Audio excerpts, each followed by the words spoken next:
So this is my first time to be in beautiful Czech Republic. I'm sorry about that. I didn't do that, right? I always had a great admiration to the scientists from Czech. Fred Janelik, used to be a good friend of mine. If you work on speech recognition, he used to work in IBM, and then he moved to Johns Hopkins University.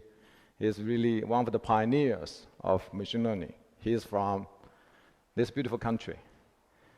So today, what I'm going to do is really share with you some of the state of the art, what is going on in machine learning, and also what Microsoft is doing specifically to bring machine learning and AI to the public.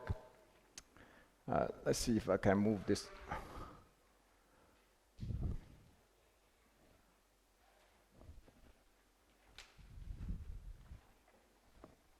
OK, it works now. So our vision is very simple. You can say Microsoft was the leader for Windows, but we missed the mobile, right? How many of you are using Windows Phone? That's not bad, actually, much better than I thought. That's fantastic. So we didn't really completely miss mobile revolution. But that's OK. Mobile, from our point of view, is about your experience. Whether you are having iPhone or Android, that's secondary. Whether you have the intelligence to enable you to have a better life, to have a more productive experience, that's the key for mobile. So we believe that a new revolution is coming. It's not specifically about the device you have in your hand. It's about the environment you have. Computing will be invisible. So that revolution is really the key. If you want to actually know more about our vision, you can actually go to that. Actually, you don't have my latest slide. I'm sorry. And we have a link. If you search invisible computing on the web, you can probably find the latest story from Microsoft. We shared our vision, what is coming. So in another era, I think computing will be everywhere, will be invisible. You actually have to really have a more natural way to engage with computing. And for natural computing, natural user interface, machine learning is very key, like speech recognition, computer vision, and the natural language understanding. Those are some of the examples I'm going to actually use to highlight the power of computing by machine learning. OK? So this is a ACM communications article Rajiv Reddy, Jim Baker, and I wrote. We published in the beginning of 2014 in the Communications of ACM. That gives a historical perspective of what happened in the last 40 years. So by the way, Rajiv Reddy is a Turing recipient computer scientist working at the Carnegie Mellon University. Jim Baker was his student in the 70s. He founded the Dragon system. If you guys actually have ever worked on speech, Dragon system was really one of the pioneers, and later acquired by Nuance. And I had the privilege working at the CMU as well. That was in the 90s. So three of us really reflected 3 generations of speech research over the last 40 years. We wrote a good review. We thought that would actually, summarize the state of the art. But today, that review paper is already obsolete. That's how fast this community moves forward.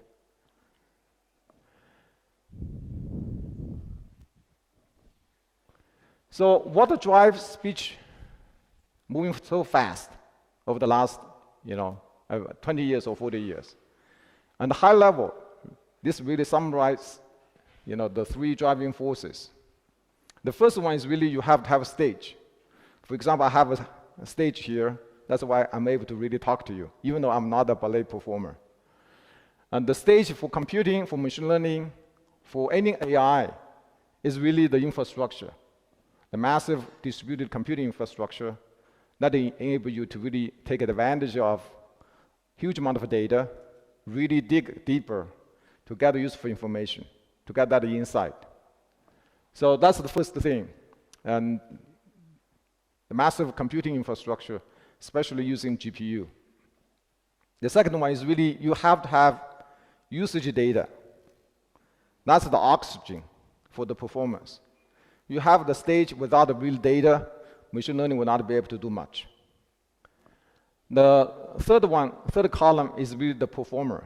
Everyone has different algorithm, method, and deep learning, in my view, is going to change everything. That is really empowered by the stage you have and the oxygen you have. If you look at the historical progress over the last 40 years, this chart from that survey paper really summarized collectively the whole community what we have done on speech recognition. So this is the word error rate. The lower, the better. And the X is the time. You can see, in the early 80s, early 90s, and people worked on resource management task that had about 1,000 words vocabulary and very restrictive. And the research actually progressed very well. Cut the error rate down to roughly 5%. Then people realized, okay, we have to work on more natural tasks. Then they relaxed the vocabulary size from 1,000 to 20,000. And they focus on Wall Street Journal dictation task. And initially, the error rate was very high. But after working on that task for like 3 to 4 years, the whole community collectively reduced error down to 5% again. Then people relaxed further on the constraint. They focused on natural conversation speech. Basically, when you talk to someone over the phone, computer should be able to transcribe your conversation. And initially, the error rate was, this was the red arrow here, was around 100%. That was really considered to be the natural task. Because you can talk to anyone over the phone, computer should be able to transcribe you. Year over year, since the research started around 1993, over the last 20 years, you can see the amazing progress. Today, humans' error rate is about 4 to 5%. If I say, I just ask each of you to transcribe the conversational speech of two people communicating, your error rate will be around that range. If you're not a native speaker, your error rate will be higher.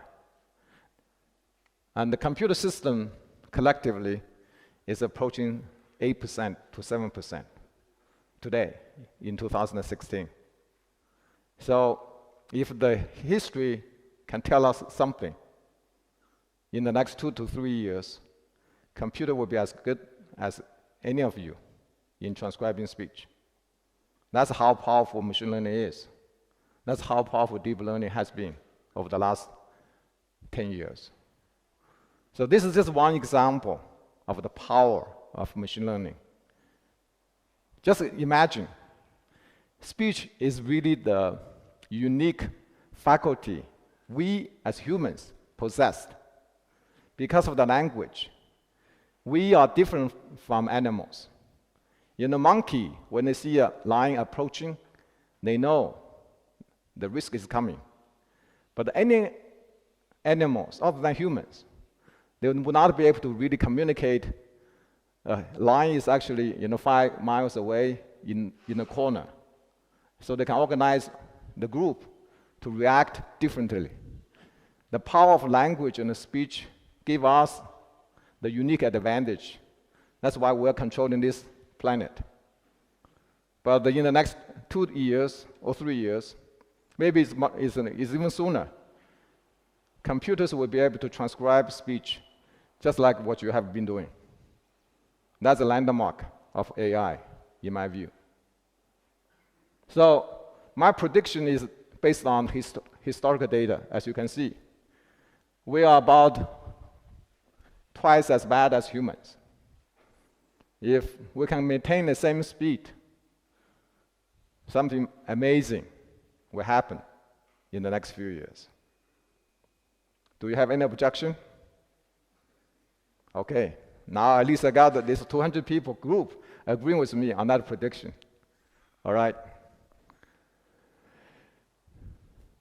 So that's the speech progress. Another progress was last year, Microsoft researcher Mr. Jane Song, and he led the team, achieved really breakthrough error rate reduction, ImageNet. This is a common task. All the bigger companies participated. Over the last few years, Google dominated on the benchmark. Google really outperformed everyone else in ImageNet in the last few years. Until last year, Microsoft surprised everyone. This is really slow to actually. So the Microsoft ResNet reduced error by almost a factor of 2, just in 1 year. So this is really the amazing progress you can see on the common benchmark on the image classification. Basically, you take any image, computer system can now identify what the heck this is about, thanks to deep learning. The latest ResNet from Microsoft Research used over 150 layers of neural nets.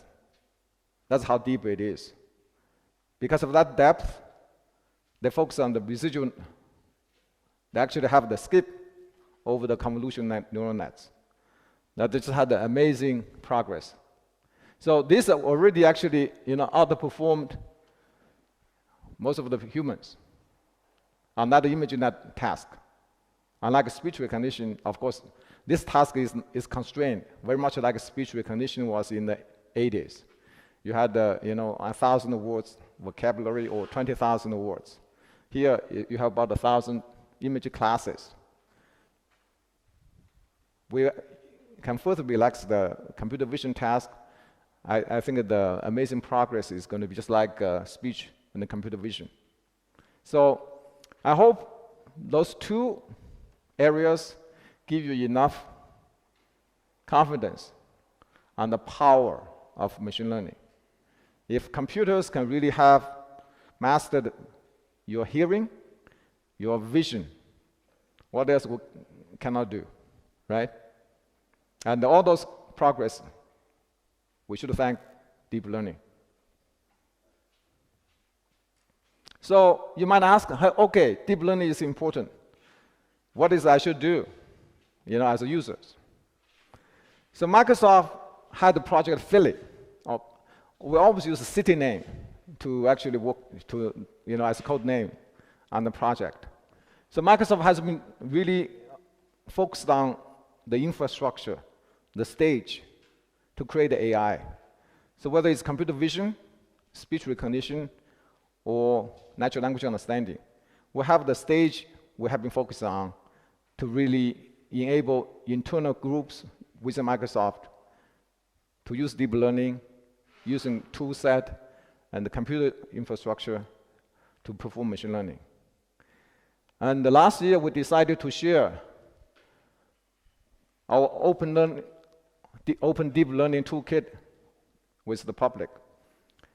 I'm very happy to see the GPU leader, Nvidia CEO, had a blog last year. He talked about how to accelerate AI using their GPU platform. And he named the big four. I didn't pay him to do that, okay? I just want to tell you. He actually wrote the blog. He named the big four. So there's Facebook Big Sur, Google TensorFlow, IBM Watson, and the Microsoft CNTK. So Microsoft CNTK is the computational network toolkit we have been using to train Cortana. And that toolkit, we actually open sourced to the GitHub. So if you guys want to actually, work on machine learning, you can actually evaluate all those different machine learning toolkit. And you can decide, which one you want to use. But I can tell you, the most efficient one is Microsoft CNTK. I know some of you probably didn't believe, but I will give you some benchmark numbers. You can benchmark yourself, okay? So the design goal of Microsoft CNTK is really focused on the efficiency, because when you have massive amount of data, typically, like if you want to train Cortana speech recognition model, it takes 4 to 5 weeks for one end-to-end experiment. So efficiency is very important. If you can really shrink that a month worth of time to train the system to a day or two, then you can actually unleash the power of productivity of everyone. So efficiency and performance are really the key things. So the design of CNTK was inspired by Legos. Each brick is very simple and performs a very specific function. And we can create arbitrary objects by combining many bricks together. So we support both the CPU and the GPU. We support both Windows and the Linux. This is actually really open source. And by the way, how many of you have actually heard about the CNTK? Wow, that's bigger than I thought. That's great. I didn't really need to talk about it. So this is really just CNTK 1.0. We have open source. The architecture is fairly simple. You define the computation network. We can optimize this on your behalf and really give you the most efficient run on the money. That's really what it is. And the heart, you define a network node. You define the connection. This is actually, what the CNTK really offers. That can give you the extremely efficient deep learning toolkit that can run across different machines, across different GPUs. I'm eager to actually share with you the benchmark. So last NIPS, we openly shared the benchmark on one of the workloads. This is actually standard feed-forward network. The benchmark script was published on GitHub. So anyone can run this GitHub benchmark against a number of open source toolkits out there. So as you can see, the higher the better, by the way.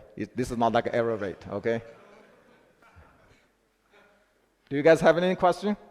I want to make this a little bit more interactive, not just, I'm the only person talking, right? Yes?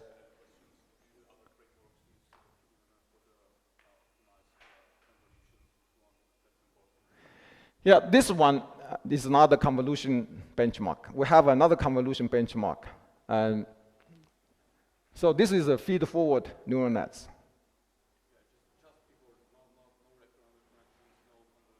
Now this one is a fully connected feed-forward neural nets. And this is one of the benchmark. If you have a convolution neural nets, because CUDA DNA is so efficient, most people probably will have more or less the same performance on the convolution neural nets. So we did a benchmark on feed-forward, convolutional neural nets, and the RSTM. Recurrent neural nets is where Microsoft CNTK stands out even more than anything else.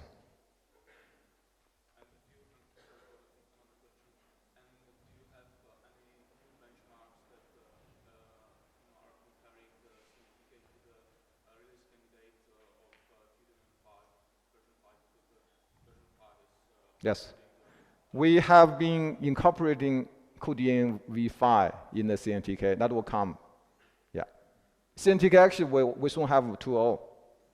And so this benchmark was really based on last year's all the tools out there around the November timeframe or December timeframe.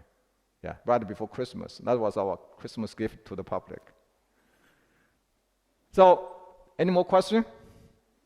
That's great. Clearly, you look at this benchmark yourself. Yeah.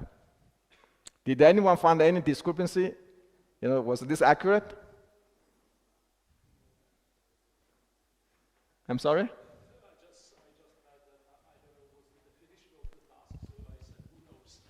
Oh, who knows? You can check yourself. So the task was, published 7 layers, fully connected deep neural nets, and you can just run that script from GitHub. You can download. We can, at that time, we can run this across different GPUs on one single machine, or across different CPUs on the massive connected GPU farm. That was the only open source toolkit. Google clearly matched Microsoft just recently. So TensorFlow is now able to run across different machines now. But once again, you guys can go and benchmark TensorFlow against Microsoft CNTK. Let the result speak for itself. So we just joked the CNTK really was the Cinderella story. It was extremely fast inside, but most people, they don't know. So here in the Czech Republic, I'm just telling you, CNTK remains the most efficient deep learning open source toolkit available for anyone to use or contribute back. Okay? How much time do I have left? 30 minutes. Well, I need a pointer here. So Project Philly is really the infrastructure Microsoft has been using and developing internally. And the CNTK toolkit is a small part of that Project Philly. We already decided to open source that tool to share with the public. So you guys can really take the tool, take full advantage of the most powerful weapon we have for your own needs, for your own task. Yeah, because deep learning, in my view, is going to change everything. And Microsoft used the CNTK to train Cortana. That is used in Windows 10. That's actually our state-of-the-art speech system. Okay? So the second project, I'm going to talk about only 2 projects today because I have a limited amount of time. I think tomorrow we're going to actually discuss Azure ML. That's really a third project that Microsoft has to share with the public about machine learning. So the second project I want to talk about is Project Oxford. We officially renamed Project Oxford as Microsoft Cognitive Services. But if you go to projectoxford.ai, that will direct you to microsoft.com/cognitive service. So what this is about the democratized AI.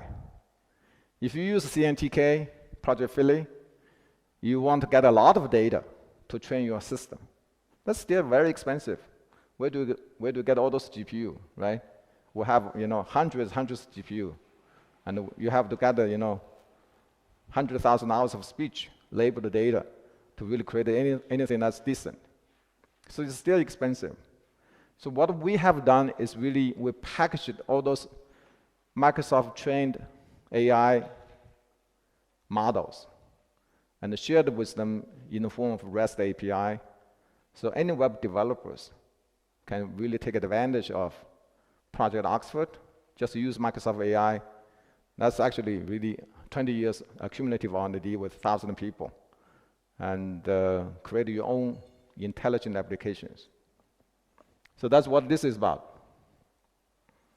So it's about adding smart to your own application. If you're a web developer, you want to do machine learning, fantastic. If you don't want to do machine learning, you just want to consume machine learning, Project Oxford is the tool for you. So,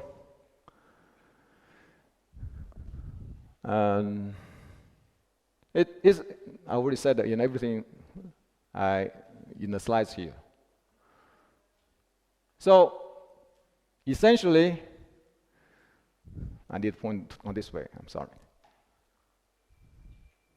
Computer vision, we have a set of computer vision APIs. And have you actually heard about HowOld.net? You basically upload your image. That application will tell you what your perceived age is. How many of you tried of that? It's a small amount, but you guys can just go to howold.net, upload your image. You actually see, how you are being perceived by your peers. Okay? So that's actually powered by the Face API from Cognitive Services. And we have Emotion API as well. So basically, you can upload the image. We can tell you whether you are jealous, angry, or happy. And of course, we have Speech API. Essentially, what is being used by Cortana is actually exposed through Microsoft Speech API in 18 languages.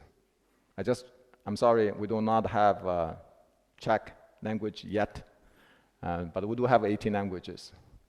We also have a speaker recognition, and this is essentially very important if you say you want to have a second stage verification, you want to log into a web services, you can use voice as an alternative. The third one is really the most important one. Taking Microsoft Cortana language model, speech model as is, usually is for general purpose, well-defined microphone. If you have your own application task, it will not perform well. Let's say you have a medical dictation application. If you take an existing Microsoft speech recognition model, because of the vocabulary mismatch, or you have the term mismatch, it will not perform well. Custom recognition intelligent services in Oxford, we actually call that CRIS. We enable you to really upload your own vocabulary, text material, or even acoustic model to customize the default speech system to fit your own needs. This is actually one of the most popular services we have right now. Is by invitation only in preview, but it's very, very powerful. Usually will give you up to like 30 to 40% every reduction, because you can tailor this whole system for your own needs. And of course, CNTK is being used in the cloud on Azure. But you don't need to worry about all those recipes, how this was done. You just upload your own data, your own vocabulary, just let it run for maybe a month. I'm kidding. And if you have a lot of data, that will take a month.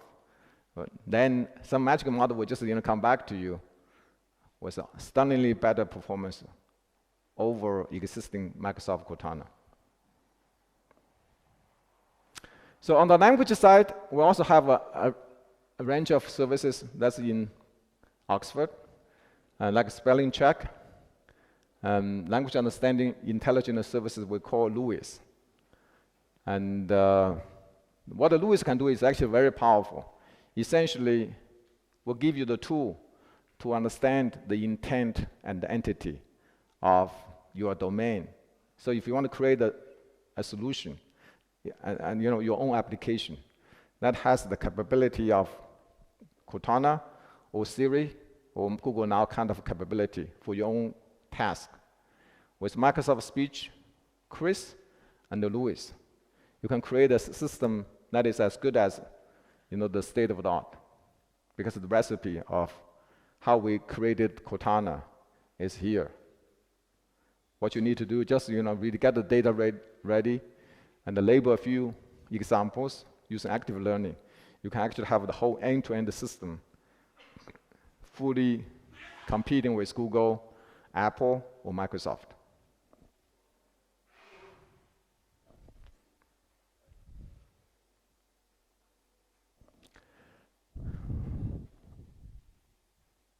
So here we have some examples of how Microsoft Cognitive Services API are being used.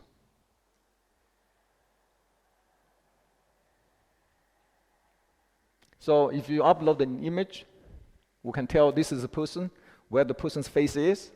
That's all done automatically. And we have the perceived age of 27. We know this is a male swimmer. So that's actually a very simple API call. You upload the image, call this REST API.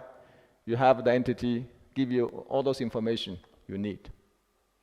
So that's the example of input and output by using a REST API, calling Microsoft Conculative Services. Okay? And also, you can also say, if this is a porn or not, and adult content, we can actually give you that information. Because for business enterprise application, that's very important. Nobody can afford to upload an image that's a porn image on your website. Through Microsoft API, you can actually automatically detect whether this is porn or not.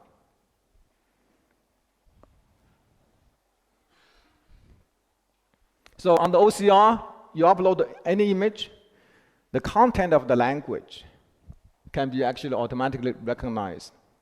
And once again, what you need to do is we just call Microsoft Conculative Services API, and all the heavy-duty machine learning to perform OCR recognition, to segment the image, where the word is done automatically for you. And here, that's just another example of the, JSON output from using Microsoft Conculative Services. It's extremely good to scan the documents, photos with text, fine-grained location information, etc., etc. Of course, there are other things you can do, the small thumbnail. This is actually the most fun part of Face API. We can detect where the face is. We can perform face verification. And you can do a similar face searching. You can have face grouping. And of course, face identification. So that's just one example of using Microsoft Conculative Services Face API. We detect this is, where the face is. With that face rectangle location, you have attribute, age of the person, 42, gender of the person is male, and head pose, where you are looking at. So you can just imagine what kind of potential applications this is going to be if you want to create intelligent applications without doing machine learning yourself. You can consume machine learning results. Now the fun part of course, is the motion API. And you can just imagine yourself, you can put the camera in your house, just watch your spouse, and whether, and the happy index is high or no. If it's low, just keep your mouth shut, right? So there are unlimited applications you can develop by using these cognitive services. So we have 7 classes, roughly. You can just upload any image. We can automatically detect, find out where the head is, and give you the emotion status. And there are video APIs for stabilization, face detection, and tracking for security application, and the motion detection, etc. So that's also part of the Microsoft Project Oxford.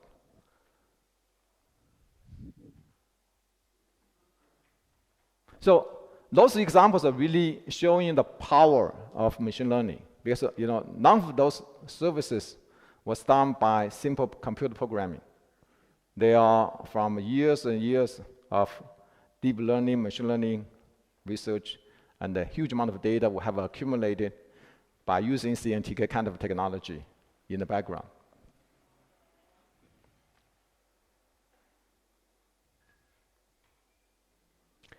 So I want just actually 10 minutes? 20, okay.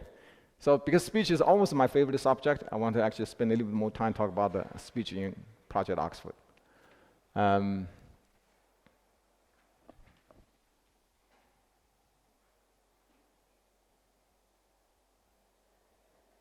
So for voice recognition, there are 7 languages right now in Project Oxford. Actually, I think we're expanding that to 18.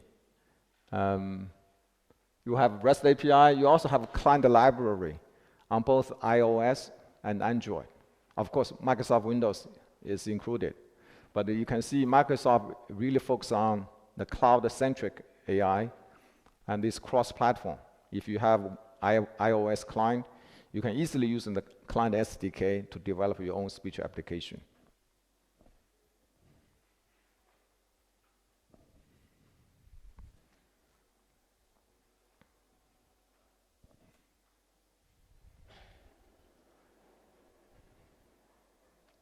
So I don't need to really further explain this. It's very simple. You just upload your audio to the REST API. You can get the recognition results out. Of course, you have to specify the language, whether it's long form or short form. We also have computer synthesis. If you have any text, you want to actually have a computer to tell you what it is, you can have the computer TTS, text-to-speech API, for voice output. For speaker recognition, and there are two applications. You can validate if the speaker is the right speaker, or you can actually look for the speaker. So that's the verification and the identification task. This is very powerful for security applications. Now, let's talk about the Chris. I already said, any general purpose speech system is not good enough. So you need to really customize for your own domain. This is extremely powerful. We also believe this is very unique.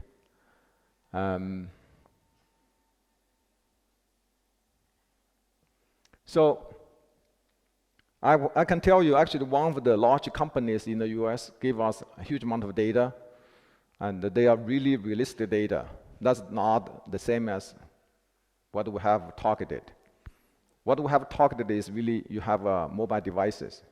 You talk to your phone, you get the recognition.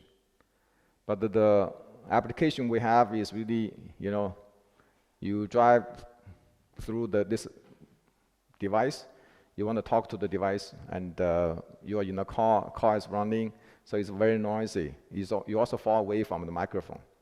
So if you just plug in Microsoft Speech API as is, your average would have been 80%, not accuracy. You basically, nothing actually really works well. But if you use Chris, you record a lot of audio in other contexts. It's very noisy for talking. You also know the vocabulary kind of things. Think about that's an e-commerce application. We actually have seen the error rate was reduced from 80% down to 20%, down to actually further if you just do the fine tuning. That's the kind of power of Chris, because you can just customize the whole system by collecting your usage data, by feeding the oxygen to the system.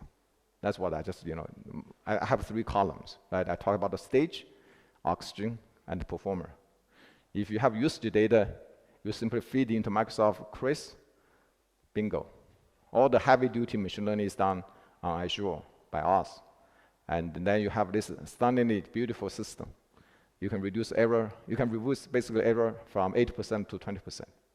Actually, we have I cannot disclose the name of the company, but I can tell you the case. It's just amazing to see how powerful this Chris really is in improving the usability. So that's the process. You record audio, you transcribe the audio, you feed into Chris. Magic just simply happens. I'm not sure if you feed the check audio data, that will happen. I'm just, we're not that powerful, but actually for the same language, if it's different application, different domain, this is just simply amazing.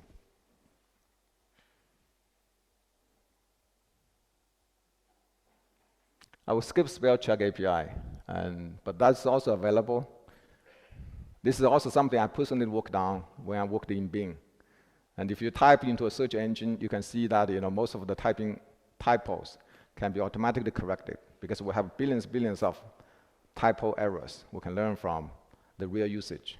So we have accumulated a huge amount of data, and we are also exposing that deep AI for the public.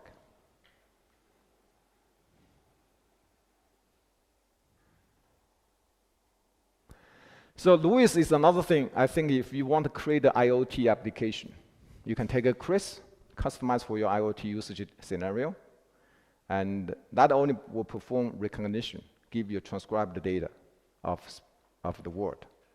But what really matters is really you have to understand the entity and the intent, so you can really perform action against what the command should be from the user, right? So Lewis is really the tool you can use to create a language understanding services.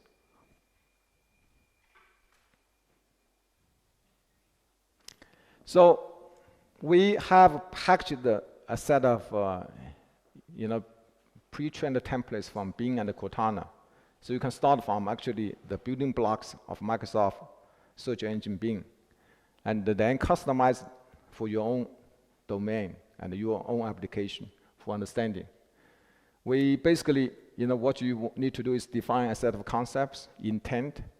So if you say you are creating an application of your own, what kind of actions you want to perform. And when you perform the action, you want to actually provide a few examples. Through active learning, Microsoft Lewis will actually enable you to label the data with a small effort. And magic will simply happen.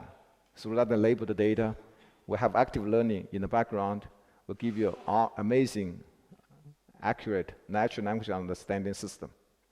And if you have internet access, go to lewis.ai. You can actually, sign up to perform language understanding tasks.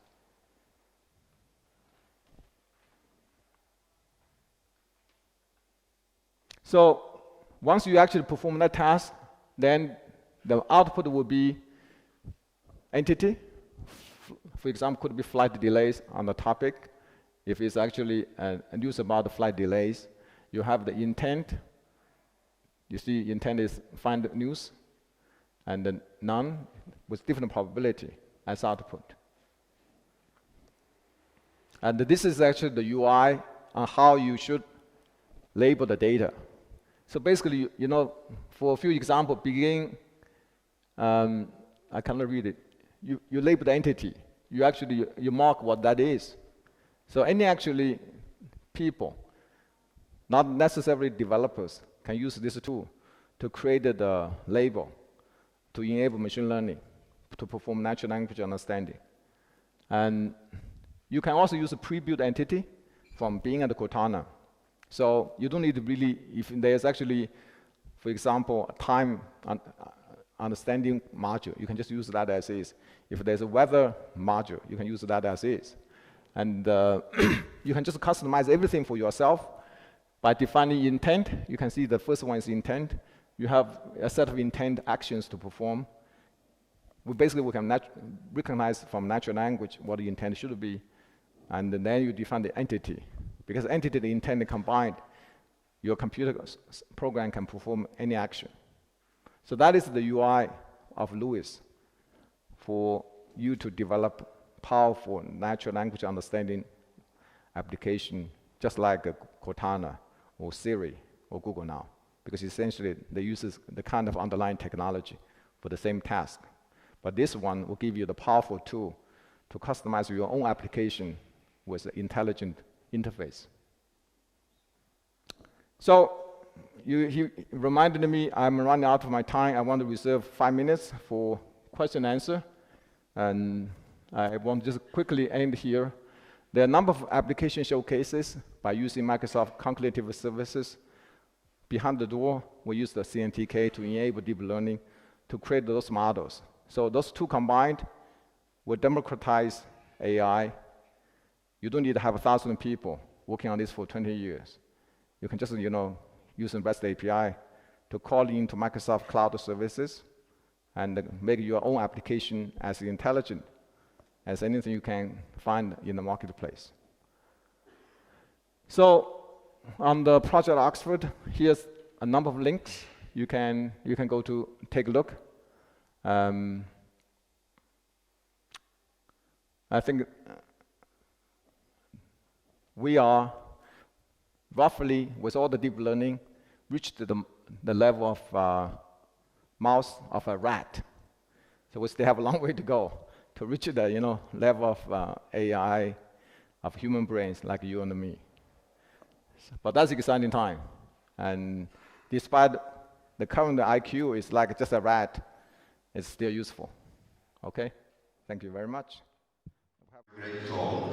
And now we have like 10 or 12 minutes for questions. Yeah. So please ask. Hi, thanks for the presentation. I just wanted to ask, on the second slide, you showed the way that accuracy progresses for different tasks. And it looks like that even for the simpler ones in the 80s and 90s, there was a wall. They never went below, say, 3-4%. What do you think about those last 3-4% for those tasks and for the tasks you have now? That's a good question. I think that for some of those tasks, they can be below 4 or 5%. Just people start working on that. Because if speech recognition accuracy is above 95%, it's highly useful. And people also want to take a more challenging task. Let's take the switchboard task as it is.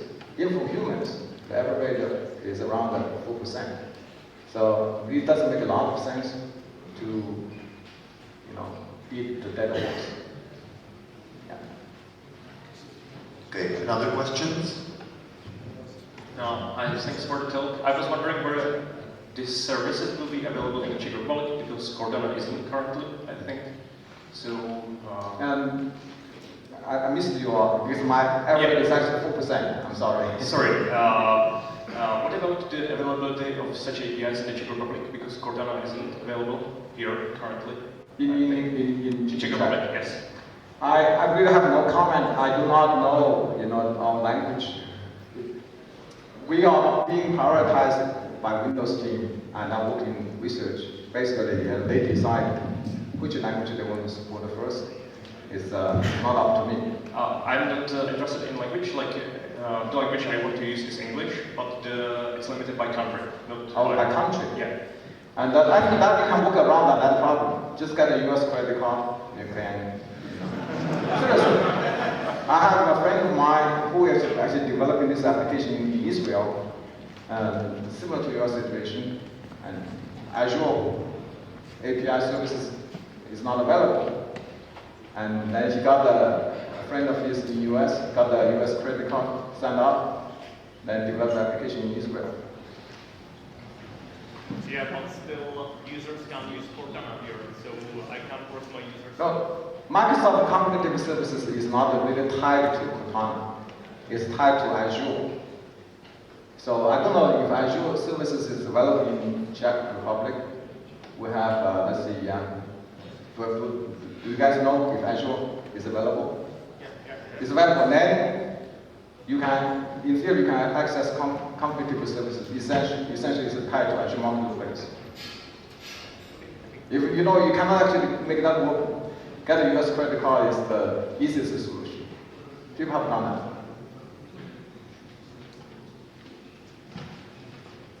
Okay? What I said is not official. This should be off record, okay? I don't want to get myself into trouble. Hello. Thanks for the nice talk. I got a question. Sorry? Are you going to, or are you currently reusing the data that you got from the developers in your models? No. If you say you are using The customized speech or customized speech model is actually for your own use, unless you are willing to share that with Microsoft. Microsoft has no access to whatever you want to do, unless we specifically, spell out we want to access the data to improve model. We'll give you user the option. So we're taking data privacy very seriously. And back at .net, we got 500 million probably, 500 million roughly, images uploaded, and we have no access to that data. Yes? Hello. I would like to ask about, when you spoke about the distributed version of your platform, if you could briefly explain how the problem is divided, what do you communicate between the nodes, and how you For see CNTK. in your platform, yeah, for ResNet, how you solve how you synchronize the network across multiple nodes. So for CNTK, I assume your question about is how you use the CNTK across different machines. It's rather how you do that. Yeah. So CNTK has a multiple option. We have a parameter server. You can use asynchronous SGD across different machines. So there's a parameter server. You can actually jointly optimize. We also have a very unique technology. We call it one-bit SGD. Basically, when you update the gradient, you just need to give the direction information. You don't need to really share all the deltas across different work nodes. And we have a unique Microsoft one-bit SGD technology. That's how we actually can be so much faster than any other tools available out there. Yes, that's actually the secret sauce. It's CNTK unique, and other open source cannot copy that because we require this even though it's open source, but it's tied to CNTK. If you use CNTK for developing commercial application, it's okay. If you want to copy that in one-bit SGD into, let's say, Torch, you cannot do that. Okay? Yes? What's the business model behind opening these services? Business model for CNTK or for cognitive services? For any of them? Cognitive services is actually not free. And if these are Azure services, to a certain level, it's free. But if your traffic is above, let's say, 5,000 queries a month, then you have to pay $4 for every 1,000 queries on speech. So that's the business model. We want to bring people to Azure ecosystem, and to operate these cloud services is very expensive, so we want you to share that cost. So that's one. For the CNTK, it's research toolkit. If you are a serious machine learning scientist, we feel there's no need for you to recreate the tools. So you can use Microsoft tool to create your model. So there's no business. It's really community service from Microsoft. It's all about goodwill. What do you think about sub-area of speech? I really feel the speaker here is very lousy because it's hard for me to understand. I need to get off. What do you think about sub-area of speech processing like voice conversion, about this future? Voice conversion. I got a echo from those two speakers here. Can you just repeat the question? It's hard for me to understand. What do you think about voice conversion? Voice conversion as a sub-area. Oh, I see. What do I think of the voice conversion? I think it's a very unique application. I don't think that's in the cognitive services yet, but I think it's very interesting. We do have technology to really customize Microsoft TTS into one individual voice, but that's not public yet. So that's actually in-house R&D right now. So in theory, if we can collect enough data of one person, we can create a character. And you can type anything, you can feed anything, then this Microsoft TTS service could speak like that person. Even though emotionally it may not be similar, but on the common sentences, it will be actually fairly close. The hardest part is really that last mile. Whether emotionally this voice is just like the original speaker. Also, they are legal concern, so that's why we do not have that services out yet. That's the voice conversion, right? If you can really say, create a voice of you, I can type anything, it will speak like just you. And if I can create a voice of her, then you can say, you can easily convert between two people. So on the stage, my human understanding error rate is actually really high because of those two speakers just keep, giving me echoes. Any more questions, or do I have enough time? We have time for a couple of questions. Okay, we will continue to have this dialogue. So, reliability So the question is, what is the reliability of speaker recognition? Identification, I see. So the state of the art of equal error rate means the false alarm versus the false acceptance is under 1%.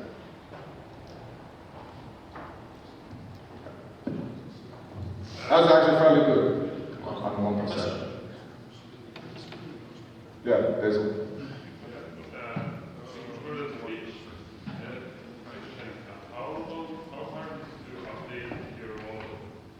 for speech recognition, how frequent will update? Yeah, and how hard it is to, because you say like it takes months, even with GPUs, so how often can you do this?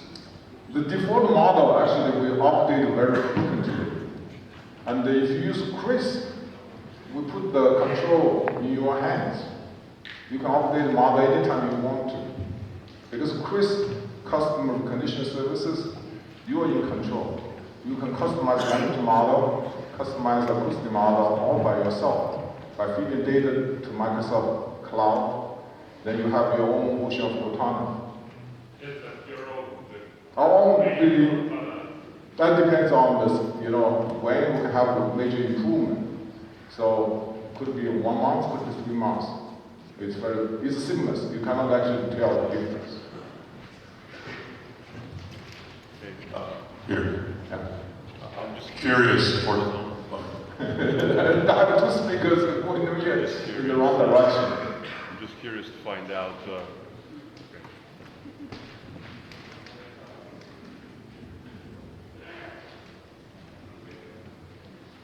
All right, I guess you can hear me, right? Yeah, I can hear you. Without that one is even worse. Yeah. So I'm just curious to find out, like, for a developer that's new, that's not an expert on deep learning, how much of a black box is your system?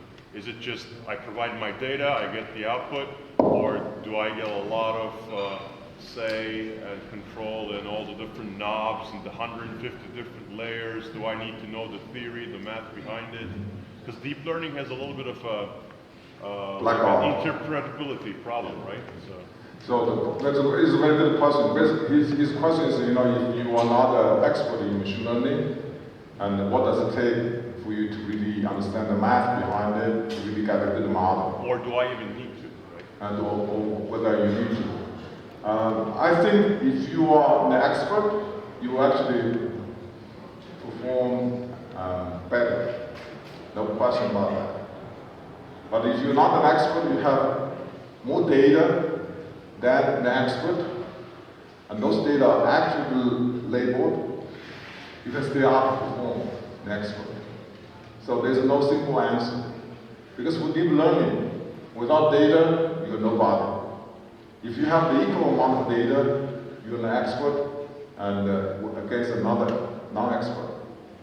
Then it really depends on how much CPU time you have. Because to tune the parameter, what we call hyperparameter in machine learning, there are so many of them. And you need to run a lot of experiments to find the optimal point. So even if you're an expert, you still have to tune a large number of parameters. Of course, you may not need to tune as much as a non-expert. A non-expert, if you have no idea where it is, you can still perform gradient descent, identify where the optimal point is. So that's my answer. In general, if you're more experienced, you can probably get the results out faster. But there are so many things you have to prepare. The amount of data, computing resources, then zeroing in on the parameter tuning. You need all of them. So even for non-expert, if you just read the basic instruction, you can still actually reasonably perform a good result. Of course, Microsoft has the scale. You have the CNTK toolkit. You just consume using Chris, for example. You don't need to do anything. You can still use Microsoft AI. But if you have your own application that Microsoft doesn't offer, you can still use the CNTK. With a reasonable effort, you can actually get a good system. And in addition to CNTK, ML is another Microsoft machine learning toolkit. So it has a broader set of machine learning platform you can use. But the CNTK is specifically just for deep learning. Okay? Okay, thank you very much. We have no time But two more other questions.